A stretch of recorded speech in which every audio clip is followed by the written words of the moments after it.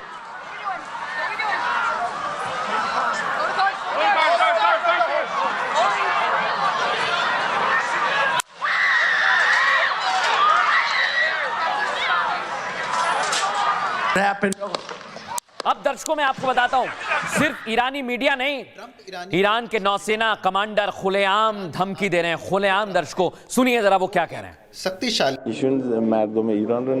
Trump ईरानी को अच्छे से नहीं जानते हैं। ईरान में आज जो कुछ घट रहा है वो एक शक्तिशाली जन आंदोलन है। जनता की एक विशाल धारा है।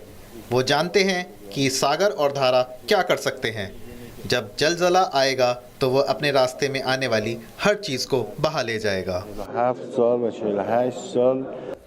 अब दर्शकों, आपको बताता हूं मैं, ट्रंप को धमकी दी जा रही है और इधर ईरान में एयर डिफेंस सिस्टम एक्टिवेट कर दिए हैं। यानी ईरान को डर भी लग रहा है, अगर ट्रंप ने अटैक कर दिया तो करेंगे क्या, इसलिए एयर डिफेंस सिस्टम एक्टिवेट कर दिए हैं।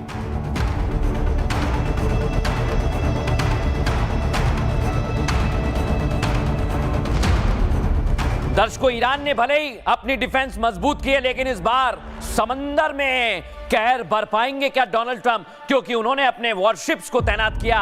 अब 2 और वॉरशिप ईरान की ओर रवाना कर दिए हैं, यानी जवाब देने के लिए डोनाल्ड ट्रंप भी तैयार हैं।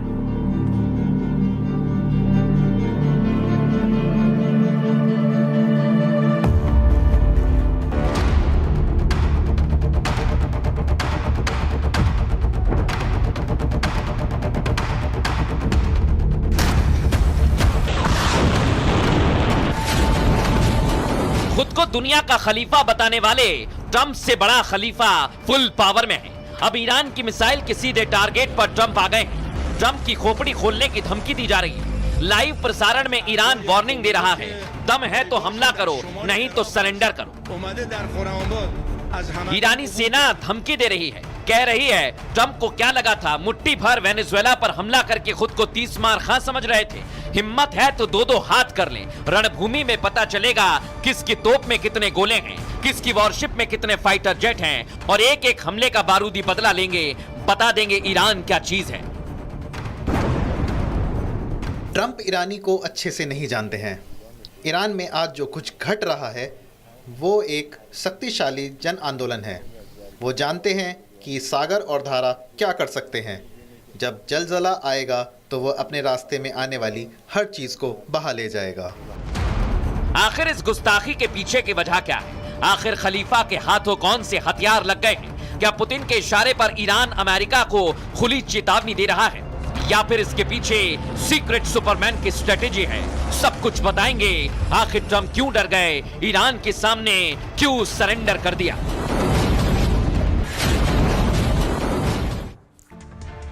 दर्शकों, सवाल ये, क्या ट्रंप डर गए? क्या खामनेई अपनी रणनीति में कामयाब हो गए? लगता तो ऐसा ही है, लेकिन अंदर की खबर क्या है आपको बताता हूं मैं। ये आप देखिए, अभी तक राष्ट्रपति ट्रंप ईरान पर हमले की चेतावनी दे रहे थे, लेकिन अब ईरान को कभी नहीं भूलने वाला जख्म देने की बात भी कर रहे थे। अब राष्ट्रपति ट्रंप की धमकी का ईरान पर कोई असर नहीं पड़ रहा है। मैं आपको बता रहा हूं, ईरान में डोनाल्ड ट्रंप का खूनी खेल पूरी तरह से पलट गया है। अब ईरानी चैनल ट्रंप को गोली मारने की धमकी दे रहे हैं दर्शकों, और डोनाल्ड ट्रंप देख रहे हैं। दरअसल ट्रंप ने ईरान में सैन्य कार्रवाई की चेतावनी दी थी, जिसके बाद ईरान के सरकारी चैनल पर फुटेज प्रसारित किया गया है दर्शकों, जिसमें राष्ट्रपति ट्रंप को जान से मारने की धमकी दी गई है। इस फुटेज में पेंसिल्वेनिया में ट्रंप पर हुए जानलेवा हमले की तस्वीर भी दिखाई, जो मैं आपको दिखा रहा हूं, जिसे देखते हुए लिखा गया, इस बार निशाना चूकेगा नहीं। उस दौरान एक चुनावी रैली में ट्रंप पर जानलेवा हमला हुआ था, जहां थॉमस क्रूक्स नामक बंदूकधारी ने ट्रंप को गोली मारी। गनीमत रही, निशाना चूक गया और गोली कान से छू कर निकल गई। अब इस फायरिंग का कनेक्शन ईरानी टीवी चैनल खुद दिखा रहे हैं। वैसे ईरान का नाम पहले भी विदेशों में हत्या की साजिशों से जुड़ा रहा है और ईरान ने ट्रंप को जान से मारने की बार बार कसम भी खाई है। ऐसे में ट्रंप टारगेट पर है, जिसके बाद यूएस ने भी हमला रोक दिया है। यानी अभी जो स्थितियां बनी है दर्शकों, वो सवाल खड़े कर रही हैं, वाकई में क्या ट्रंप डर गए हैं या फिर कोई और रणनीति बनाने में जुट गए हैं। आपको बताता हूं दर्शकों में आज आखिर हो क्या रहा है। मिडिल ईस्ट के लिए आने वाले 48 घंटे बहुत महत्वपूर्ण है, आप लिख लीजिए। ईरान के टारगेट पर इराक और सीरिया के यूएस सैन्य बेस है। ईरानी एयर स्पेस लगातार बंद है, जो ट्रंप के लिए एक चुनौती है।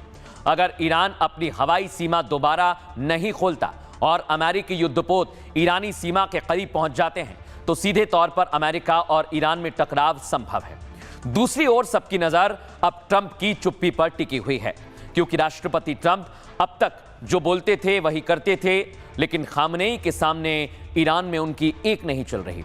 ऐसे में ट्रंप के अगले पोस्ट या आधिकारिक बयान का इंतजार किया जा रहा है, जो ये साफ करेगा कि अमेरिका वार्ता चाहता है या फिर युद्ध, और अगर युद्ध हुआ तो फिर ईरान को तबाह होने से कोई नहीं बचा सकता।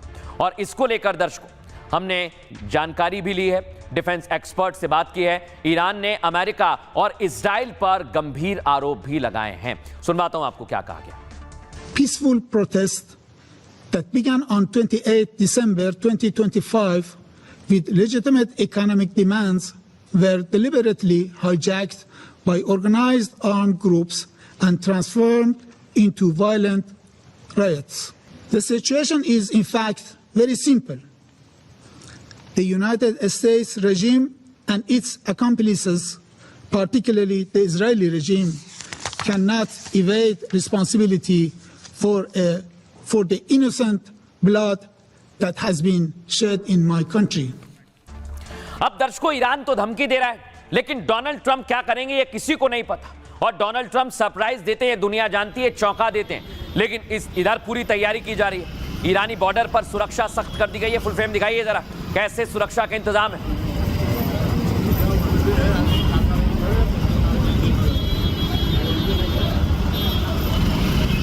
ये दर्शकों ईरानी सेना है जो बॉर्डर के चारों तरफ फैल गई है। अब आपको एक और तस्वीर दिखाता हूं। ईरान में विद्रोहियों पर फायरिंग की जा रही है। ट्रंप मना करते रहे, लेकिन ईरान में प्रदर्शनकारियों को ठोका जा रहा है। दिखाइए, सुनवाइए।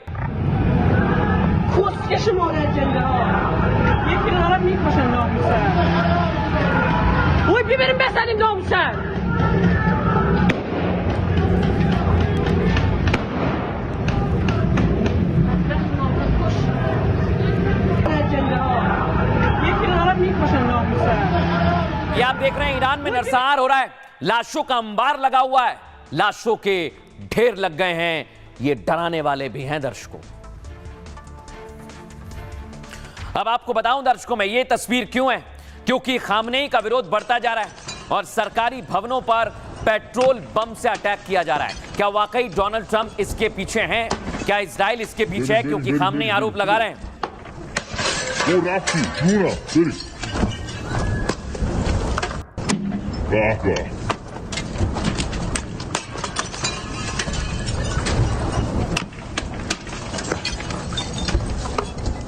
अब दर्शकों, ईरान में तो मस्जिद पर हमले किए जा रहे हैं, सरकारी इमारतों पर बम बरसाए जा रहे हैं, लेकिन ट्रंप क्या कर रहे हैं? मैं तो कहूंगा ट्रंप को हल्के में मत लेना। संयुक्त राष्ट्र सुरक्षा परिषद में ईरान पर आपात बैठक बुलाई गई। मूव कीजिए। यूएनएससी के मंच से अमेरिका ने ईरान को कड़ा संदेश भी दिया है। अमेरिकी राजदूत ने ईरान की घटना को नरसंहार बताया। कहा अमेरिका नरसंहार को रोकने के लिए कदम उठाएगा। माइक वॉल्ट्ज ने कहा ट्रंप इसे बर्दाश्त नहीं कर सकते। दमनकारी कार्रवाई को रोकने के लिए सभी विकल्प खुले हुए हैं। अमेरिकी राजदूत ने कहा, ट्रंप एक्शन लेने वाले इंसान हैं। डोनाल्ड ट्रंप लंबी लंबी बातें करने वाले शासक नहीं है। अमेरिका ने कहा, ईरान में हिंसा विदेशी नहीं भड़का रहे, बल्कि ये खामनेई शासन की हिंसा नीति का नतीजा है।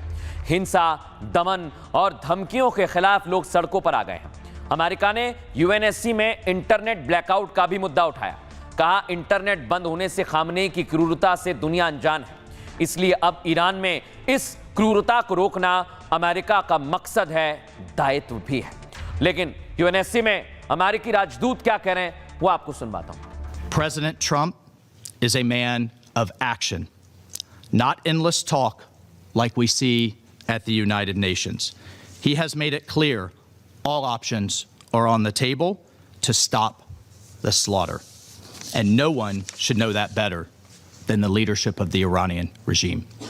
And I would like to address the allegation put forward by the regime that these inspired protests are somehow a foreign plot to give a precursor to military action. Everyone in the world needs to know that the regime is weaker than ever before and therefore is putting forward this lie because of the power of the Iranian people in the streets. They are afraid. They're afraid of their own people. Iran says it's ready for dialogue, but its actions say otherwise. This is a regime that rules through oppression, through violence, and through intimidation, and has destabilized the Middle East for decades. Well, enough is enough. अब दर्शकों मैं आपको बताने वाला हूं, इधर Iran में जबरदस्त तनाव बढ़ता जा रहा है, क्योंकि ट्रंप के राजदूत ने कह दिया है, हम तो कार्रवाई करेंगे। 3000 से ज्यादा उपद्रवी गिरफ्तार किए गए। दावा ये कि ये अमेरिका करवा रहा है। दिखाइए जरा फुल फ्रेम।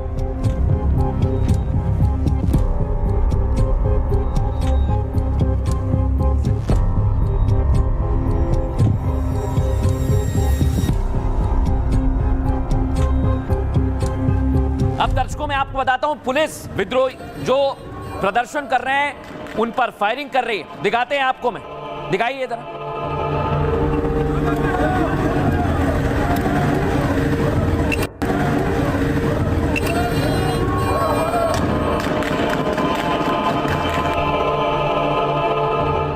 लेकिन दर्शकों लाशों का ढेर लगा हुआ है और ईरानी सेना कह रही है कि हमने हथियारों का इस्तेमाल नहीं किया। सुनिए जरा क्या कह रहे हैं।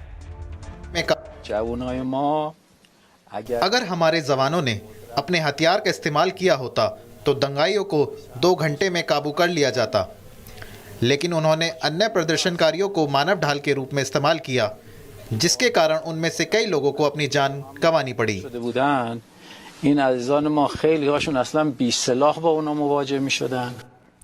अब दर्शकों मैं आपको एक और तस्वीर दिखाता हूं, सुरक्षा बल और प्रदर्शनकारियों में जबरदस्त झड़प हो रही है। फुल फ्रेम दिखाइए इसे भी।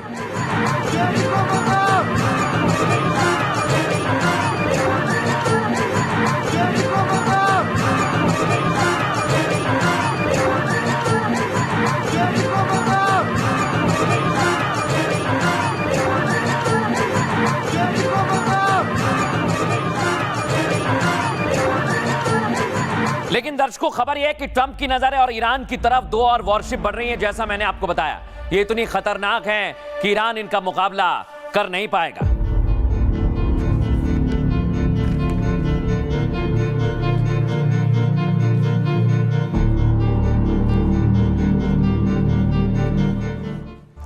अब दर्शकों बड़ी बात क्या है, अगर ऐसी स्थिति बनी हुई है तो फिर ट्रंप पूरी तरह से बदला लेंगे, और लग भी ऐसा रहा है।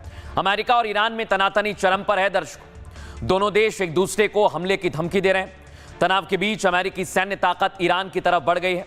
अमेरिका ने ईरान की ओर न सिर्फ यूएसएस अब्राहम लिंकन भेजा है, बल्कि 2 और शक्तिशाली जहाज भी रवाना किए हैं। इनके नाम यूएसएस नाफोक पनडुब्बी और यूएसएस सैन डिएगो है। बड़ी बात क्या है, सैन डिएगो तीनों एयरक्राफ्ट कैरियर को मिडिल ईस्ट की ओर मोड़ दिया गया है। यूएसएस नाफोक की ताकत यह अमेरिका नौसेना का परमाणु पनडुब्बी इसको कहा जाता है। दुश्मन इससे अनजान रहता है, इसकी आहट भी पता नहीं चलती। टॉर्पीडो और क्रूज मिसाइल से हमला करने में माहिर है। 100 किलोमीटर दूर दुश्मन पर 100 किलोमीटर दूर से निशाना साध सकता है। पानी में इसकी ताकत के आगे कोई और टिकता भी नहीं है। अब मैं आपको बताता हूं सैन डियागो की क्षमता क्या है। ये सैनिक हेलीकॉप्टर, लैंडिंग क्राफ्ट और वाहनों को ले जाने में माहिर है। समुद्र से जमीन पर सैनिक उतारने में इसका इस्तेमाल भी होता है दर्शकों। और मेडिकल सुविधा, कमांड सेंटर और मरीन सैनिक पूरी तरह से सुविधाओं से लैस रहते हैं। युद्ध के दौरान स्पेशल ऑपरेशन सपोर्ट देने की ताकत इसमें है। यानी अमेरिका युद्ध की पूरी प्लानिंग पर काम कर रहा है और उसकी पूरी तैयारी भी है। लेकिन क्या वाकई अमेरिका ऐसा करेगा? क्या ईरान को घेर रहा है? सुनिए डिफेंस एक्सपर्ट क्या कह रहे हैं। अब तक हमने सुना था कि यस, अब्राहम लिंकन को एज एयरक्राफ्ट कैरियर उन्होंने मिडिल ईस्ट में मूव किया है। एक अपनी सबमरीन जो है उसे भी मूव किया है। अगर आप ये देखें तो ये एक क्लैरिटी है कि नेवल पॉइंट ऑफ व्यू से एक बड़ी तगड़ी प्रोजेक्शन है। ईरान के ऊपर प्रेशर बने और ये प्रेशर इस तरह का हो कि ईरान कहीं पर किसी भी जगह पर मिडिल ईस्ट में यूएस के असेट्स को डैमेज ना कर पाए। यूएस इस तरह की मूवमेंट में ये भी दिखा रहा है कि चाइना ऑब्लिक रशिया कहीं किसी भी तरह से उसके साथ इन्वॉल्व ना हो ईरान के फेवर में। यूएस पूरी तैयारी करके दिखा रहा है, प्रेशर बना रहा है कि शायद ईरान अपने आप गिर जाए।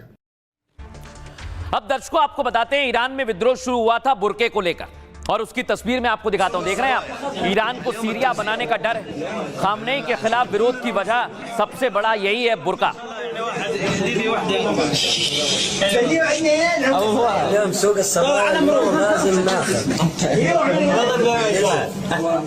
दर्शकों दावा है कि बुरका विवाद में एक बच्ची की हत्या कर दी गई। सोचिए आप, क्या इतना क्रूर कोई बुरके को लेकर हो सकता है? एक बच्ची को मार दिया गया है।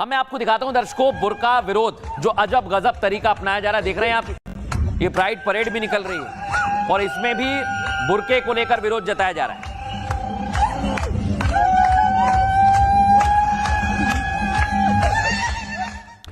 लेकिन दर्शकों बड़ी बात क्या है? क्या खामनेई कोई सीक्रेट प्लान पर काम कर रहे हैं? क्योंकि प्रदर्शन हो रहा है लेकिन खामनेई की तैयारी पूरी है। ईरान में विद्रोहियों के नरसंहार की सारी हदें पार हो गई हैं। आपको बताएं अमेरिका इसके लिए सुप्रीम लीडर खामनेई को जिम्मेदार बता रहा है, लेकिन खामनेई इसे अमेरिका इजराइल की साजिश बता रहे हैं। आपको बताएं खामनेई का दावा है कि ईरान में विद्रोह की वजह चाहे जो भी हो, लेकिन ईरान के खिलाफ साजिश अमेरिका और इजराइल रच रहा है। प्रदर्शन में शामिल 3 साल की बच्ची को भी मार दिया गया है। बच्ची को इसके लिए मारा क्योंकि उसकी मां हिजाब पहनती थी। हालांकि ईरान में विद्रोह की शुरुआत बुर्का और हिजाब को लेकर ही हुई थी। ईरान की जनता शरिया कानून के खिलाफ पहले से ही सड़कों पर उतरी थी और देखते ही देखते ये विद्रोह अर्थव्यवस्था और महंगाई के खिलाफ भी हो गया, जिसमें ट्रंप ने भी घी डालने का काम किया है और हमले की धमकी दी है। आपको बताएं इन सब के बीच ईरान को लेकर अमेरिका में 2 बड़े फैसले हुए। पहला ये कि ईरान पर फिलहाल अमेरिका हमला नहीं करेगा। अमेरिका ने दूसरा फैसला ईरान के सर्वोच्च परिषद के प्रमुख पर लिया। ट्रंप ने सर्वोच्च परिषद के प्रमुख अली लारीजानी पर प्रतिबंध लगा दिया है। आपको बताएं दावा है कि लारीजानी की कूटनीति के चलते ही ट्रंप हमला नहीं कर पाए। खबर है कि लारीजानी ने अरब कंट्री से बात कर ट्रंप पर प्रेशर बनाया, जिसके बाद अरब कंट्री ने अमेरिका को हमला करने के लिए मना किया। इसकी वजह से ट्रंप बैकफुट पर आए और नई रणनीति पर काम करने लगे और इसी को लेकर दर्शकों दुनिया में चर्चा भी हो रही है। डिफेंस एक्सपर्ट कर्नल सूडी क्या कह रहे हैं, सुनिए जरा। अली लारीजानी एक भूतपूर्व ईरान की सेना के अफसर हैं। अली लारीजानी ने ही पूरा एक प्लान बुना जिसके तहत ईरान में जितने प्रदर्शनकारी हैं उन पे कठिन और कठोर एक्शन लिया गया। अली लारीजानी वो भी शख्सियत हैं जिन्होंने ईरान का पूरा सैनिक डिफेंस सिस्टम को प्लान किया है, जिससे कि पिछले साल 12 दिन के युद्ध में इजराइल के साथ हालांकि ईरान को काफ़ी क्षति पहुंची, लेकिन इजराइल उस तरह से ईरान को नहीं बर्बाद कर पाया जिस तरह से वो सोच रहा था, और इसका कारण है अली लारीजानी। दर्शकों बड़ी बात क्या है, अभी तक की जो तस्वीर आप देख रहे हैं वो बदल भी सकती है। क्योंकि खामनेई भी बैकफुट पर आ रहे हैं, ऐसी खबर है दर्शक। ईरान में विद्रोहियों पर ताबड़तोड़ फायरिंग हो रही है। पहले आपको दिखाता हूं, दिखाइए जरा फुल फ्रेम।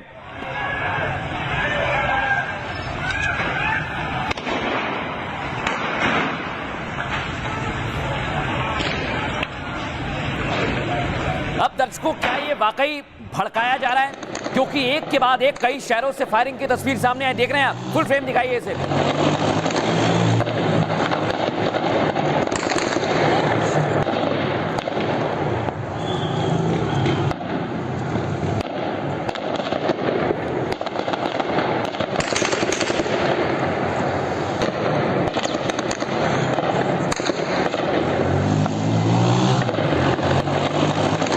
दर्शकों, खबर यह है कि गोलियां चल रही हैं, लेकिन ईरान में 800 लोगों की फांसी रोक दी गई है, लेकिन दौड़ा दौड़ा कर मारा जा रहा है।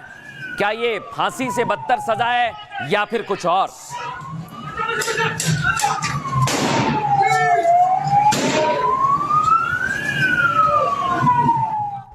बड़ी बात क्या है दर्शक, हाल ही में खबर आई थी कि प्रदर्शनकारियों को फांसी दी जा रही है। तो क्या डोनाल्ड ट्रंप ने अमेरिका के प्रेशर में प्रदर्शनकारियों की फांसी टल गई है? ईरान में फिलहाल 800 लोगों को फांसी नहीं दी जाएगी। व्हाइट हाउस ने कहा यह डोनाल्ड ट्रंप के चलते हुआ है। व्हाइट हाउस की प्रवक्ता कैरोलिन लेविट ने यह दावा किया है। लेविट के मुताबिक अमेरिकी हमले के डर से फांसी रोकी गई है। ट्रंप ने चेतावनी दी थी कि अगर लोगों को फांसी हुई तो अमेरिका के पास सैन्य कार्रवाई का विकल्प है। इसी धमकी के बाद खामनेई ने अपना फैसला बदल दिया है। तेहरान में खामनेई 800 लोगों को फांसी पर लटकाने की तैयारी में थे।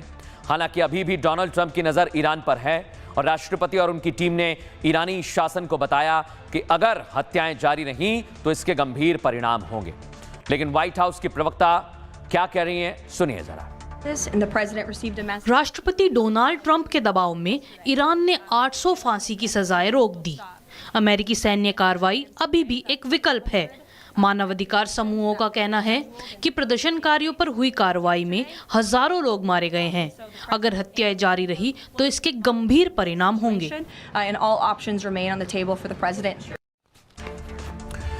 अब दर्शकों, देखना होगा क्या ये जंग रुकेगी या फिर और ज्यादा भड़केगी। बहरहाल खबरों में आगे बढ़ेंगे। आज की एक और बड़ी खबर आपको दिखाता हूं। लव जिहादियों को योगी फोर्स ने ठोक दिया है दर्शकों, और गजब की कार्रवाई की है, तगड़ी कार्रवाई की है दर्शकों। मैं ऐसा क्यों कह रहा हूं, पहले आपको तस्वीर दिखाता हूं। हमीरपुर की दिखाइए जरा। ये देख रहे हैं आप, ये अपने पैरों पर चलने वाले नहीं है। ये लोग लव जिहाद का नेक्सस चला रहे थे और एनकाउंटर किया है हमीरपुर यूपी में।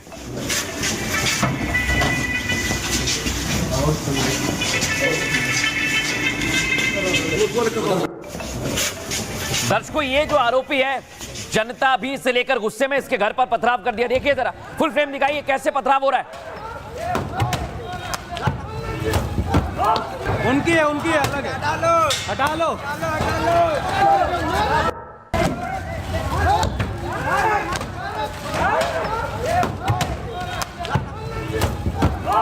उनकी है अलग है। हटा लो। देख रहे हैं आप, तोड़फोड़ चल रही है और गाड़ियों को तोड़ दिया गया है, और इधर सड़क पर हिंदूवादी संगठन आ गए, नारेबाजी की जा रही है। फुल फ्रेम दिखाइए जरा कैसे पुलिस के साथ भिड़ंत हुई।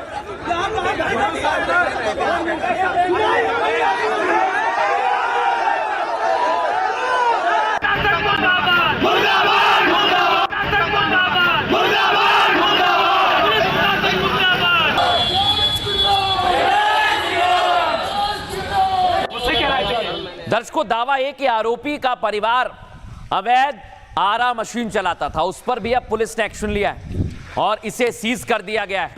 यानी एक तो लव जिहाद और ऊपर से गलत काम।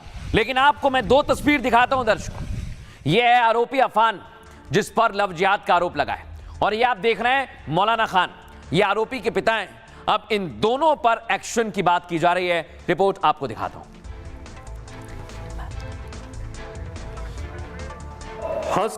हर बेटी को हंसते हुए आगे बढ़ने के लिए एक उचित प्लेटफॉर्म उपलब्ध करवाया है कि एक बेटी भी स्कूल जा सकती है, बाजार जा सकती है, भय मुक्त वातावरण में जा सकती है। और अगर किसी गुंडे ने कुछ दुस्साहस किया तो उस गुंडे के लिए अगले चौराहे पर यमराज उसका टिकट काटने के लिए जरूर बैठा होगा। दर्शकों, बड़ी बात क्या है, अगर उत्तर प्रदेश में कानून बनने के बाद भी ऐसा खेल चल रहा है तो क्या कोई इसके पीछे है? इसलिए योगी फोर्स इतना तगड़ा एक्शन ले रही है। आइए जरा आपको बताता हूं। ये आप देख रहे हैं, हमीरपुर पुलिस ने एक लव जिहादी का एनकाउंटर कर दिया है। आरोपी अफान पुलिस एनकाउंटर में घायल हुआ है, जिसकी तस्वीर आप देख रहे हैं। अफान ने एक हिंदू बेटी को प्यार के जाल में फंसाया और उसके साथ शारीरिक संबंध बनाए, अश्लील वीडियो बनाकर सोशल मीडिया पर वायरल कर दिया। आक्रोशित हिंदू संगठन के लोगों ने आरोपी के घर पर पथराव किया। न्याय की मांग को लेकर हजारों लोगों ने थाने को घेर लिया। आपको बताऊं मैं, पुलिस आरोपी अफान की तलाश लंबे समय से कर रही थी। सूचना के बाद पुलिस ने अफान को घेरा। पुलिस मुठभेड़ में अफान के पैर में गोली लगी है। पुलिस ने आरोपी के पिता की अवैध आरा मशीन को भी सीज कर दिया है। अवैध लकड़ी के भंडार को भी सीज कर दिया गया है। आरोपी अफान के पिता मौलाना खान लकड़ी के कारोबारी है। मौलाना खान ओवैसी की पार्टी AIMIM के सदस्य भी है, जो आपको दिख रहे हैं। मौलाना खान विधानसभा का चुनाव भी लड़ चुका है। आपको बताऊं मैं, इसके बाद अब एक्शन को लेकर बातें की जा रही हैं, लेकिन पीड़िता के भाई भी सामने आए और पुलिस ने एक्शन लिया। पुलिस क्या कह रही है, दोनों को आपको सुनवाता हूं। खान है बाड़ा, उसका लड़का अफान खान बाड़ा, उसने मेरी बहन के साथ अश्लील वीडियो बना के वायरल किया था, तो इसलिए सब ये लोग मेरे साथ जुड़े हुए हैं। आक्रोश इतना करते हैं। अब आगे आपकी मांग क्या है? और अगर हाल ही में कार्रवाई की जाए। CO साहब अंदर बोल रहे हैं कि आप लोग हमको शाम तक 72 घंटे का टाइम दीजिए, हम कार्रवाई करेंगे, लेकिन हम मुझको हाल ही में कार्रवाई चाहिए। पीड़िता के पिता से तहरीर प्राप्त कर ली गई है। तहरीर प्राप्त करने के बाद सुसंगत धाराओं में मुकदमा पंजीकृत किया जा रहा है। अभी FIR की कॉपी जो है जो पीड़ित के संबंधी जन है उनको दे दी जाएगी और मुकदमा पंजीकृत करने होने के बाद टीमें गठित कर दी गई है। अभियुक्त की तलाश जारी है और सुसंगत धाराओं में उचित वैधानिक कार्रवाई इसमें की जाएगी। अब दर्शकों मैं आपको बताता हूं, ये लव जिहाद का खेल लंबे समय से चल रहा है और कहां से ये KGMU से भी सामने आया था। दर्शकों, इसको लेकर भी जबरदस्त एक्शन हुआ है। डॉक्टर रमीज को भी गिरफ्तार किया है, जिसका आतंकी कनेक्शन भी सामने आया है। दर्शकों, अब मैं आपको बताता हूं दर्शकों, एक और इंटर्न डॉक्टर आदिल गिरफ्तार हुआ है। सोचिए आप, ये डॉक्टर इंटर्न सब एक ही काम कर रहे हैं, लव जिहाद के जाल में फंसाने का काम कर रहे हैं। सवाल ये किसके इशारे पर काम कर रहे थे? आपको बताऊं दर्शकों, मैं यूनिवर्सिटी के पास एक और साजिश का खुलासा हुआ है, जो आपके सामने दिखा रहा हूं। KGMU के पास मजारों का जाल है। दावा किया जा रहा है क्या ये भी साजिश के तहत किया गया है?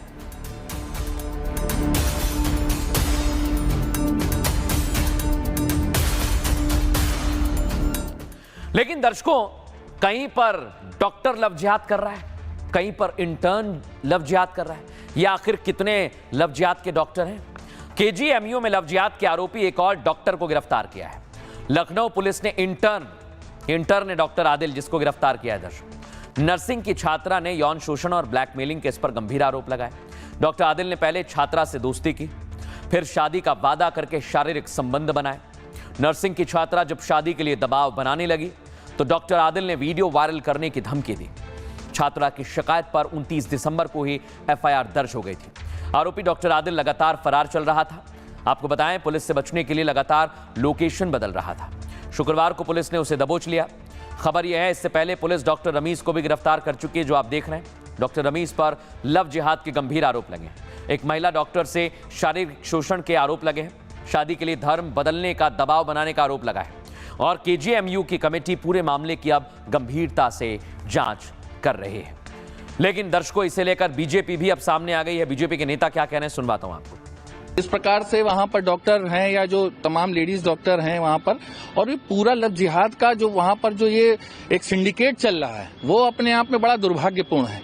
ये आप लोगों के माध्यम से ये जिस तरीके से ये न्यूज में आया सामने, और ये बड़ा भयावह स्थिति है कि जैसे अभी ये निकला कि वहां पर आतंकवादी, तो ये पूरी जांच जो है इसकी बड़ी से बड़ी जो भी जितनी भी एजेंसियां हैं उनको सबको सक्रिय होकर के यहाँ पर करना पड़ेगा, और नहीं तो ये आने वाले समय के लिए बहुत ही विस्फोटक स्थिति बनकर यहाँ पर खड़ी हो जाएगी। इसमें अभी तो धीरे धीरे पड़ते दर पड़ते खुल रही है, अभी तो बहुत कुछ होना बाकी है। अब दर्शकों, ये ब्रेन वॉश कैसे होता है आप समझिए जरा। मैं आपको बता रहा हूं कैसे ब्रेन वॉश करते हैं। एक तरफ है रमीज, ये जाकिर नाइक की वीडियो भी मिले इसके पास से, ये ब्रेन वॉश करता था। और ये जो है शाहीन, ये पता है कौन है? दिल्ली धमाके में इसी का नाम था डॉक्टर शाहीन। इसी ने पूरा नेक्सस बनाया था। तो क्या ये डॉक्टर रमीज, डॉक्टर शाहीन, ये सब पूरी तरह से क्या जिहाद की ट्रेनिंग देने में लगे हुए थे? दर्शकों, डॉक्टर रमीज के आतंकी कनेक्शन की भी जांच की जा रही है। रमीज ने डॉक्टर शाहीन से मुलाकात की थी। आपको बताऊं, डॉक्टर शाहीन दिल्ली ब्लास्ट के आरोपी है। एक मेडिकल कॉन्फ्रेंस के दौरान दोनों की मुलाकात हुई। डॉक्टर रमीज शाहीन की विचारधारा से प्रभावित था। जांच एजेंसियां अब इस एंगल से भी जांच कर रही हैं। डॉक्टर रमीज के मोबाइल से जाकिर नाइक के वीडियो भी मिले हैं। दावा है कि डॉक्टर रमीज जाकिर नाइक के वीडियो सुनता था और रमीज के मोबाइल से न्यूड तस्वीरें भी बरामद की गई हैं। कई महिला डॉक्टर के साथ की गई चैट भी सामने आ गई। डॉक्टर रमीज के टारगेट पर कई हिंदू महिलाएं डॉक्टर थी। डॉक्टर रमीज मामले की जांच यूपी एसटीएफ को सौंपी गई है। दर्शकों, एसटीएफ आतंकी कनेक्शन की भी जांच करेगी और आपको बता दूं मैं, ये जांच आगे बढ़ेगी तो इस जांच में कई खुलासे होने की उम्मीद है। लेकिन आज हमने इसको लेकर पूर्व डीजीपी विक्रम सिंह साहब से बात की। वो क्या कह रहे हैं, सुनवाता हूं आपको। आप अगर इस पे देखें, जो कार्रवाई होनी चाहिए थी, न कॉलेज प्रशासन ने कोई कार्रवाई की, न स्थानीय प्रशासन ने कोई कार्रवाई की। और जब कार्रवाई हुई तो ये तब हुई जब शासन ने संज्ञान लिया। योगी आदित्यनाथ जी के सामने जब पीड़िता गई, उसके बाद पुलिस प्रशासन हरकत में आया। अब कमेटी ने इसको एसटीएफ को दे दिया है, जो कि सही है, क्योंकि अगर आप इसके तार देखें, डॉक्टर परवेज कौन है? ये डॉक्टर शाहीना का सगा भाई है, जो अल-फलाह यूनिवर्सिटी में, जिसके पास से AK-47 राइफल बरामद हुई थी। और AK-47 ही नहीं, अजहर मसूद जो घोषित चरमपंथी है दुनिया का और पाकिस्तान से जैश ए मोहम्मद का लीडर है, उसकी सगी बहन सादिया, वो मोमिना उस एसोसिएशन की प्रेसिडेंट तो ही है। उसने हिंदुस्तान में डॉक्टर शाहीना को मोमिना जमात का प्रेसिडेंट बनाया। तो आप समझ सकते हैं कि जैश ए मोहम्मद से सीधा तार जोड़ करके डॉक्टर रमीज तक पहुंच रहा है। दर्शकों, वक्त तो हो गया है सूत्र का, लेकिन एक छोटा सा ब्रेक ले रहा हूं। 45 सेकंड में जल्द हाजिर होऊंगा। ब्रेकिंग न्यूज, मुंबई एयरपोर्ट से बड़ी खबर। मुंबई कस्टम्स ने बड़ी कार्रवाई करते हुए 1200 करोड़ तक का अवैध सोना पकड़ा है, जो चोरी छिपे देश के अंदर स्मगल किया जा रहा था। इस एक्शन में सोना और महंगे लग्जरी सामान जब्त किए गए हैं। इस पूरे ऑपरेशन को लीड किया superintendent customs officer Arjun Meena और उनकी टीम ने। जांच के दौरान चौधरी सिंडिकेट का नाम सामने आया है, जिसे देश के बड़े स्मगलिंग नेटवर्क में से एक माना जा रहा है। इतनी बड़ी कार्रवाई के बाद एक बात तो साफ है, अगर कस्टम्स को शक है, चेकिंग तो होगी। देखिए तस्करी द स्मगलर्स वेब सिर्फ नेटफ्लिक्स पर। दर्शकों, अब वक्त हो गया है आज के सूत्र का। आज का सूत्र आपको जरूर सुनना चाहिए। आइए आपको बताते हैं। आज का सूत्र हमने लिया है संत कवि तिरुवल्लुवर से। संत और कवि तिरुवल्लुवर कहते हैं, मन से पवित्र होना ही श्रेष्ठ धर्म है। अपनी पीड़ा सह लेना और दूसरों को पीड़ा नहीं पहुंचाना ही सबसे बड़ी तपस्या है। धर्म सभी अच्छाइयों का आधार है। ये सभी सद्गुणों की जड़ भी है। धार्मिकता और धर्म वह आधारशिला है जिस पर सभी सद्गुण टिके हुए हैं।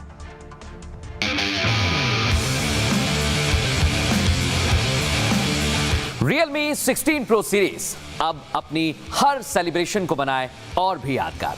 इसका 200 मेगापिक्सल पोर्ट्रेट मास्टर लेता है 1x, 3.5x और 10x की दूरी से नेचुरल और हाई डिटेल तस्वीरें, नेचुरल स्किन टोन्स हो और वाइब्रेंट कलर्स। इसका एडवांस कलर प्रोसेसिंग हर फ्रेम को बनाता है और बेहतरीन।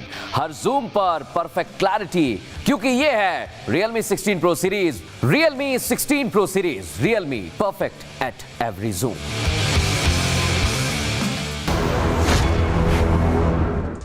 अब आया असली स्वाद। अब आया स्वाद। जब स्वाद के पड़े हो लाले, तो MDH का चंकी चाट मसाला डालें। MDH का चंकी चाट मसाला।